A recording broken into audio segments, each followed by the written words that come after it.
the first four I can read the verse and translation, and the last one. Okay, thank you. So, we're reading from Srimad Bhagavatam, 11th canto, 23rd chapter, and verse 44 to 48. And the four verses don't have purport, so I will read it, the verse and the translations.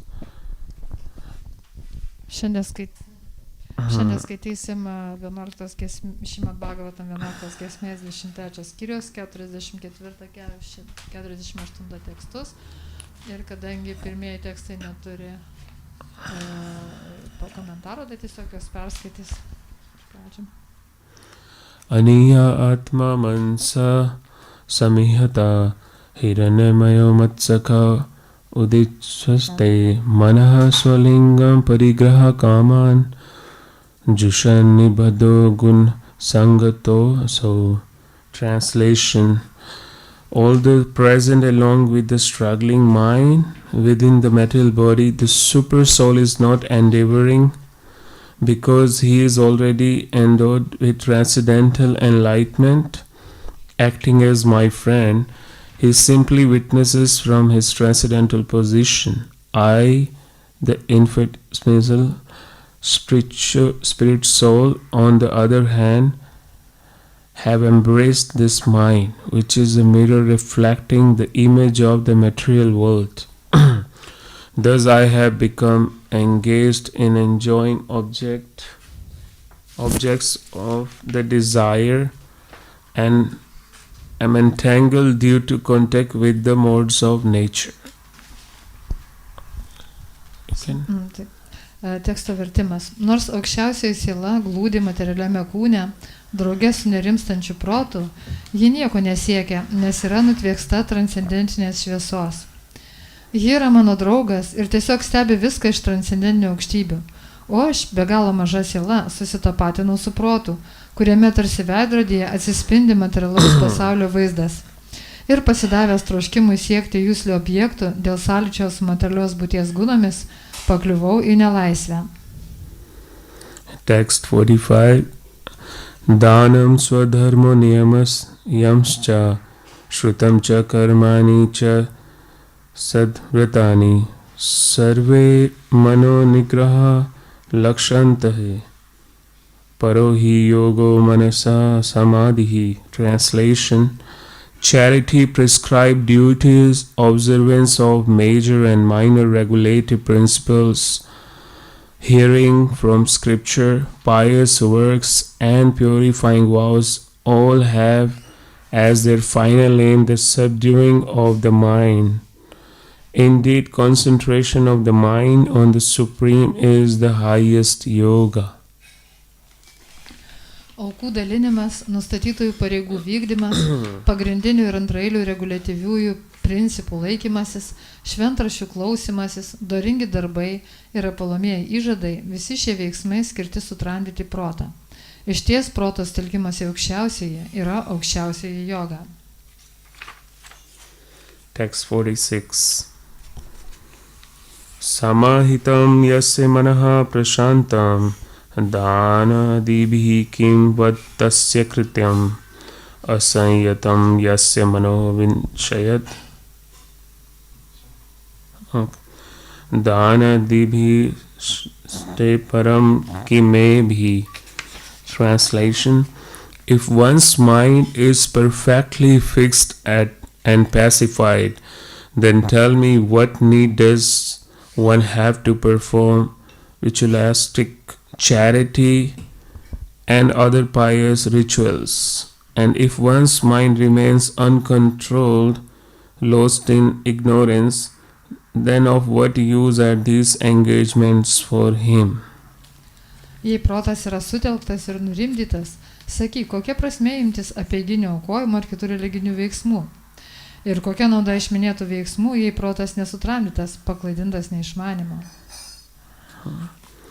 Text 47. Manovishenai Habhansma deva manascha nanyas vasham sameti bhishmo hi deva sahasa sayan yunjayad vasetam sahi deva devaha. Translation: all the senses have been under the control of mind since the time immemorial, and the mind himself never comes under the sway of any other. He is stronger than the strongest, and his godlike power is fearsome. Therefore, anyone who can bring the mind under control becomes the master of all the senses. 47 tekstas. Nuo amžių juslės yra proto valdžioje, bet protas nepaklūsta niekam. Jis stipriausias iš stipriausiųjų, bauginanti jo dievišką galę. Todėl, kas suvaldo protą, tas tampa juslių valdovu. Okay. Text 48. This we can repeat, yeah? Okay. Tam durjayam shatru mashavega aruntundam tan vijitte kechit kurvante asad vigraham atra martayir mitrane udasina ripun Vimuraha. Yes. Okay. Tam durjayam shatrum masavega.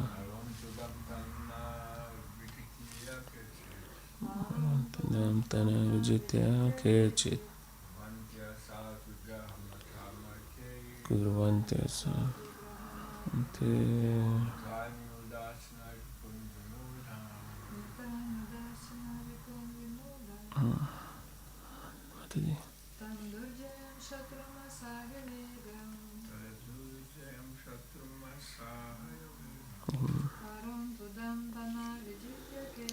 Varun tan vijitya kechit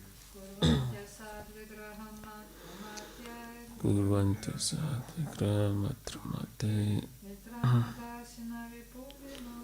Mitra udasini ripun vimuda.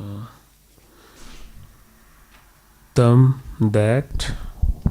Ta. Durjayam, difficult to conquer. Sunku nugalėti.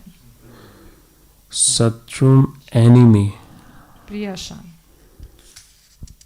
Ashaya, intolerable. Nepakeliami. Vegam, whose urges. Kurio reikalavimai. Arum tudam. Capable of tormenting the heart. Alina širdį. Tat, therefore. Todėl. Na vijitya, failing to conquer over. Neįstengia nugalėti. Kechit, some people. Kiti. Kurvanti, they create. Kelia.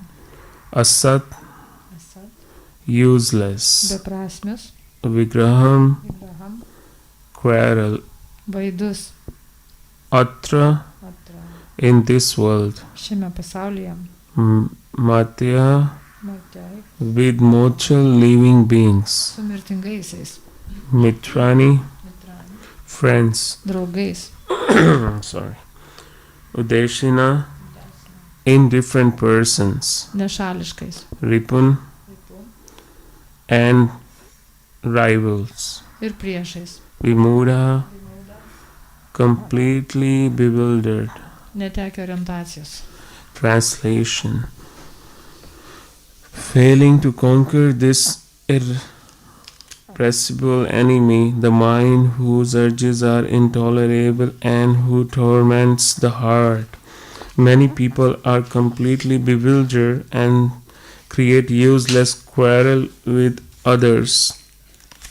Thus they conclude the other people are either their friends, their enemies, or parties indifferent to them. Teksto vertimas neįstengia pažaboti nesutramdomo priešo proto, kurio nepakeliami norai alina širdį. Orientaciją praradę žmonės kryžiuoja tarpusavį ginklus ir aplinkinius skirsto į draugus, priešus arba nei draugus, nei priešus. Purport. Falsely identifying oneself as the material body and accepting bodily expansions such as children and grandchildren to be one's eternal property. One completely forgets that every living being is qualitatively one with God. There is no essential difference between one individual being and another, since all other eternal expansions of the Supreme Lord. The mind absorbed in false ego creates the material body, and by identification with the body, the conditioned soul is overwhelmed by false pride and ignorance as described here. Komentaras. Kai klaidingai tapatiname su materialiu kūnu ir kūno ekspansijas, vaikus bei anūkus laikome savo amžina nuosavybė, užmirštame, kad kiekviena gyvoji būtybė kokybiškai ta pati Dievui. Tarp gyvųjų būtybių esminio skirtumo nėra, nes jos visos yra amžini aukščiausio viešpaties skleidiniai. Materialų kūną sukuria į klaidingą savimonę paniręs protas, o su juo susitapatinusi sąlygotai siela, kaip čia prašoma, nevalia pasiduoda nepamatuotai didybei ir neišmanimui. Okay. Om Agyantimirandasya Gyananjana Shalakaya Chakshuramitam Yena Tasmaya Shri Gurave Namah. He Krishna Karuna Sindhu Dina Bandhu Jagatpate Gopisha Gopika Kanta Adakanta Namastute. Tapta Kanchan Gaurangi Shri Radhe Vrindavaneshwari Vrishmanu Sutam Devi Pati Namami Hari Priye Vancha Kalpatarupasya Kripa Sindhubhaya Patitanam Pavanebhyo Vaishnavebhyo Namo Namo. Jai Shri Krishna Chaitanya Prabhu Nityananda Shri Advaita Gadadhar Shiva Sadi Gaur Bhaktivinoda. Hare Krishna Krishna Krishna Hare Hare Hare Ram Ram Ram Hare Hare.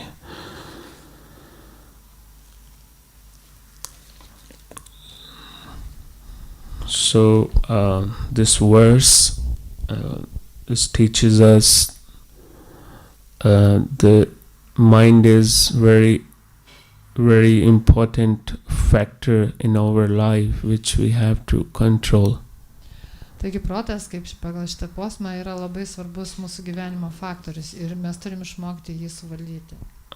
Without controlling one's mind can attain the perfection. Ir nesuvaldžius proto neįmanoma pasiekti tobulumo. So all the senses, the mind are very strong. Taigi protas be galo stiprus. So here Bhagavatam teaches us how the art of mind control. Ir čia Bhagavatam mus moko šito proto suvaldymo meno. Because for the immemorial,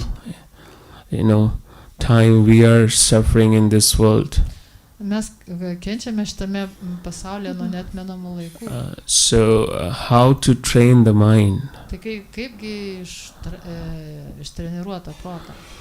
In Bhagavad Gita, Arjuna was asked to control the mind. Ir Bhagavad Gita Arjunas paprašė suvaldyti protą.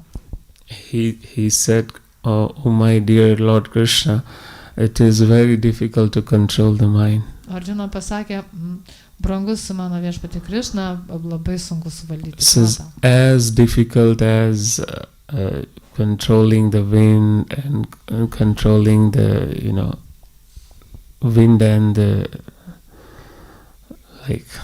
something. Žodžiu, tai taip pat beveik neįmanoma, taip pat kaip suvaldyti vėją. And there is in Bhagavad Gita in chapter 3, Patanjali Yoga is mentioned. Ir Bhagavad Gita taip pat yra paminėta trečiam skyriui, Patanjali Yoga. And Srila Prabhupada said that this is also authorized, it is bona fide. Ir pasakė Srila Prabhupada komentare, kad tai taip pat yra autoritetinga yoga. but it is not very efficient, because you can control sometime the mind, but then again it's just start wandering. Bet ji nėra labai efektyvi, nes kartais galima suvaldyti protą, bet po akimirkos jis ir vėl kažkur leidžia. Srila Prabhupada said that I was reading a lecture. Srila Prabhupada explains in the Bhagavad Gita that controlling the mind is by the yoga. It's just controlling the child mind and controlling the mind of the child. By this just yoga asanas and it's šitų jogos asanų pagalba. And this is just like controlling the mind of the one child. Lygiai tas pats kaip kokio vaiko protą suvaldyti. No one can control the mind of a child. Kas gali suvaldyti vaiko protą? But because this yoga process is mentioned there in Bhagavad Gita.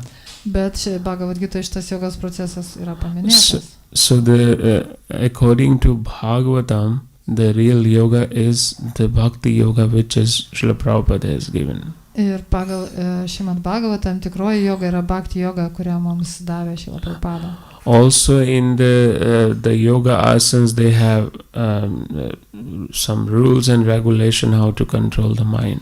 Ir tiems, kurie atlieka jogos asanas, taip pat yra įvairios taisyklės, kaip sutramdyti protą. So Prabhupada explains that the over process of devotional service is that the first senses, the sevan mukhi jivado, means you have to control your tongue first. Ir taip pat sakoma, kad reikia valyti juslės ir visų pirma valyti liežuvį. Yeah, so the tongue is very important factor, because it can taste, it can take prasadam. Liežuvis labai svarbus, visų pirma jis gali ragauti skonius, prasadam. We can in this world practically we can teach the mind. Ir tokiu būdu galima ir protą mokyti. So Prabhupada explained the process that this is you can do by the tongue. Ir Prabhupada paaiškino, kad viską galima atlikti tiesiog per liežuvį. So the process is that one has to take only a Krishna prasad. Taigi procesas paprastas. Tai reikia valgyti vien tik tai Krishnos prasadą. And nothing else than Krishna prasad. Then nothing should be Ir nieko taken. kito, tik Krishnos prasadą. And even Srila Prabhupada, he started he used to, give prasadam, ISKCON bullet. Ir Prabhupada mėgo, dalinti tos ISKCONo kulkas, tos saldumynus. It's actually changed the consciousness. Ir iš tikrųjų prasadas pakeičia sąmonę. Because the mind is very subtle factor. Nes protas yra labai subtilus faktorius. It is almost impossible to change. Beveik neįmanoma pakeisti jo. But Prabhupada explained in Bhakti Rasamrita Sindhu, there is the process is by honoring prasadam. Bet kaip paprašo Prabhupada Bhakti Rasamrita Sindhu, tai yra visas procesas, kaip pagerbti prasadą. So two important thing in this ISKCON movement. Taigi, ISKCONo judėjime yra du labai svarbus The dalykai. first thing is distributing prasadam. Ir vienas iš jų, pirmas, yra dalinti prasadą. And the second thing is chanting the holy name of the Lord. O antras yra kartoti ir giedoti šventą viešpaties vardą. So in the Bhagavad Gita, there is a verse at Krishna Namadi. So the process is hearing. Taigi, kaip pagal Bhagavad Gita rašoma, kad procesas tai yra klausimas. One has to hear from the authority. Reikia klausytis iš autoriteto. So Srila Prabhupada says that hearing means chanting. Once someone chants and you hear from that. Ir klausimas reiškia, kad kažkas kartoja, gieda ir tu klausaisi. But even devotees are chanting. Still, the modern age people tell this is nuisance. Ir bhaktai gieda šventą vardą, bet šiuolaikiniai žmonės galvoja kažkokią nesąmonę. it is so inconvenient to the modern people. Šiuolaikiniam žmonėm tai kažkaip labai nepriimtina, nepatogu. And they're still not able to hear, cannot understand the holy name. Ir jie negali tinkamai klausytis, jie negali suprasti švento vardo. That because their mind is fully captured in this illusionary world. Nes jų protas tai yra visiškai susipainiojęs tam iliuziniam pasauliu. So the very easy process is that by honoring prasadam, someone can control the mind. Ir labai paprastai galima tiesiog pagerbiant prasadą, galima suvaldyti protą. It is Prabhupada explains that one has to take the vow that I will only take Krishna prasad. Bhaktas turi duoti tokį įžadą, kad aš valgysiu tik prasadą. I will not eat from what is not offered. Nevalgysiu nieko, kas nėra paaukota Krishnai. And second vow, Prabhupada explains in his class that second vow one should take that I will only chant the name of Krishna. Ir antrą įžadą jis turi duoti, kad dainuosiu tik tai šventą viešpaties vardą. So when the tongue is engaged in these two activities, ir kai liežuvis užimta šitą dviejopą veiklą, then is possible to control the mind. Tada galima suvaldyti protą. So we see even by doing the charity and the pious deeds, one cannot control the mind. Taigi, kaip čia sakoma, kad tiesiog atliekant kažkokią tai dorybingą veiklą, neįmanoma suvaldyti protą. The reason is we fallen in this material world since time immemorial. Priežastis tokia, kad mes klimpom į šitą materialų pasaulį jau nuo neatmenamų laikų. And mind is wandering with the immemorable thoughts. Ir tam protė prisikaupė nesuskaičiuojamos mintis. So in the Kali Yuga there is not possible to control the mind without chanting of the holy name and without prasadam. Todėl Kali Yugai sutramdyti šitą protą neįmanoma be švento vardo ir be prasado. Srila Prabhupada said that even the yogis, they have very strict following the system that they have to avoid certain things in food. Ir Prabhupada sakė taip pat, kad jogai turi tas labai griežtas taisyklės, kokių dalykų vengti ir kokio maisto vengti. They also the process of the tongue that they have to eat a particular sattvic food. Pas juos irgi tas, žodžiu, metodas yra per liežuvį, kad jie turi valgyti kažkokį tam tikrą satvišką maistą. The real yoga means which is connecting one's soul with Krishna. Tikroji joga yra ta, kuris sujungia sielą su Krishna. And that is described in Bhakti Rasamrita Sindhu. Ir tai aprašyta Bhakti Rasamrita Sindhu. Bhakti yoga. Tai yra Bhakti yoga. Krishna says in Bhagavad Gita that I can only be attained by Bhakti yoga. Ir Krishna Bhagavad Gita sako, kad mane pasiekti manoma tik per Bhakti yoga. Krishna says manmana mad bhakto madhyajimam namaskurum.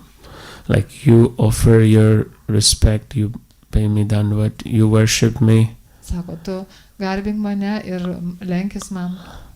And then this is a very easy given process by Srila Prabhupada in this Kali Yuga. Ir tai yra iš tikrųjų lengvas procesas, kurį Prabhupada mums davė Kali Yuga. Simply by honoring prasadam. Tiesiog pagerbiant prasadą. And simply by chanting of the holy name.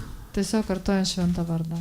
So wherever holy name is heard, ir kur tik girdim šventą vardą, by this transcendental holy name, the sound vibration, the whole world is getting delivered.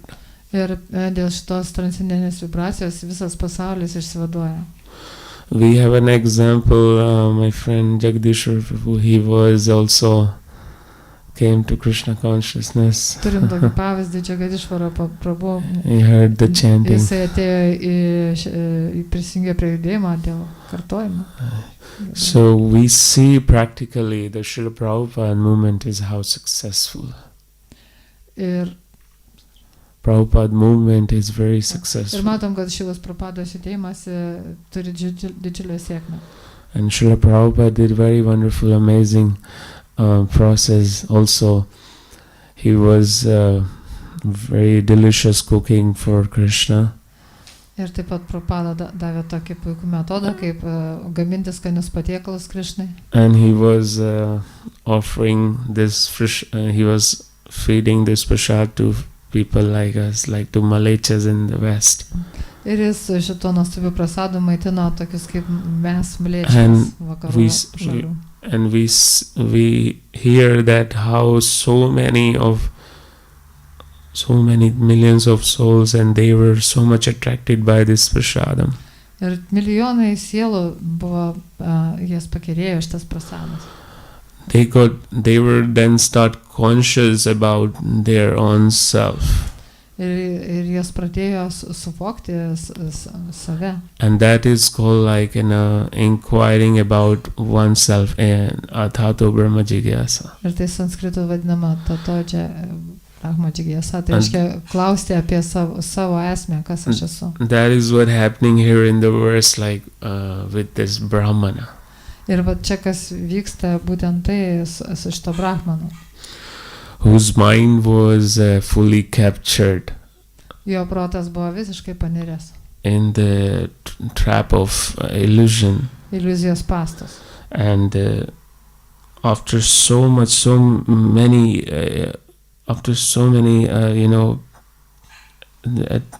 he was attacked by Maya. Ir jį Maja puolė įvairiausiais būdais. And he came to understand that I don't belong to this world actually. Ir galų gale jam, kaip sakydai, jisai nepriklauso šitam pasauliui. He started offering these prayers. Ir jis pradėjo sakyti šitas maldas. So because of our mind is in nest of this Maya, we think, so this is belong to me, that is belong to me, I am Hindu, I am this, I am that.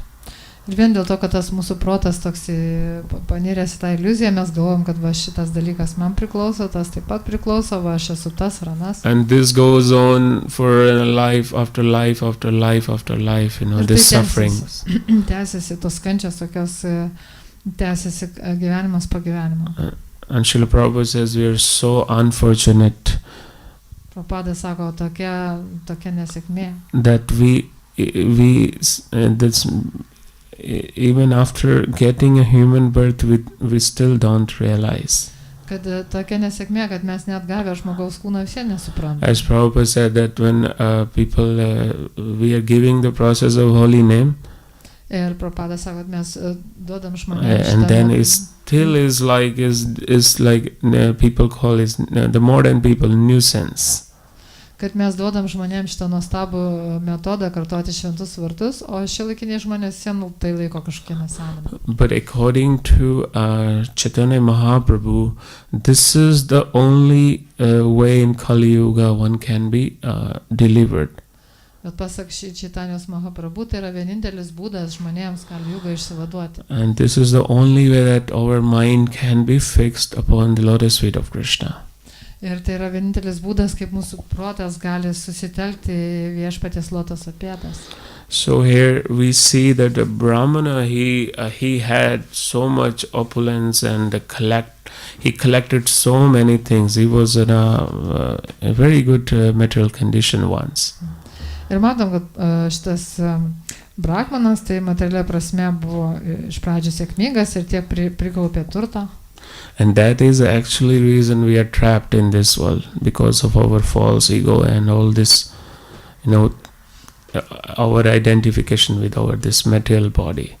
Ir tai yra tai, kaip mes papuolame šitos spąstus materialus pasaulio, tas klaidingas prestižas ir laikymas save šituo kūno materialiu. So it is instructed by our acharyas, and that in nectar of instruction that one has to avoid all these things. Ir pamokymo nektarė mūsų ačarijos mokomus, kad mes turime vengti šitų dalykų. Atyahar prayasha. Atyahar means, like collecting more than necessary for this body. Vienas iš tokių vengtinų dalykų yra tihara, tai yra kaupti daugiau negu būtina šitam materialiam kūnui. Yeah, sometimes we want to collect like this, that so many items with us, Norim prisikaupti daug visokiausių daiktų. And that's just, we don't understand that this is just, it's just a matter. Bet mes turim suprasti, čia tiesiog materija. And soul cannot take ananda, the bliss from this dead matter thing. Ir šita negyva materija sielai jokio džiaugsmo negali atnešti. Also, Prabhupada said that that doesn't mean that we shouldn't eat anything. Prabhupada taip pasako, tai nereiškia, kad mums nereikia nieko One valgyti. has to offer very nice palatable dishes to Krishna. Krišnai reikia aukoti labai skanius And patiekalus, devotee has to accept as a mercy, as a Mahaprasad of ir Krishna. kuriuos po to bhaktas turi priimti kaip viešpaties malonę prasadą. So, Atyahar Parayas is sometimes we too much endeavor in this material world for nothing. Ir atihara reiškia, kad kartais materialiam pasauliu mes per daug dedam pastangų dėl kažkokių beverčių dalykų. And it is because of dancing by these legs. Šokti su šiom kojom. Thank you, Hare Krishna. Any comments, Prabhu, to correct me Maybe, no. later? No, maybe breakfast is late already. I'll ask you. Sorry. It's alright. Thank you. Bhagavatam ki Jai. Shishinitai Gaur Chandra Krishna ki Jagat Guru Shala Prabhupada. Thank you very much. I love it.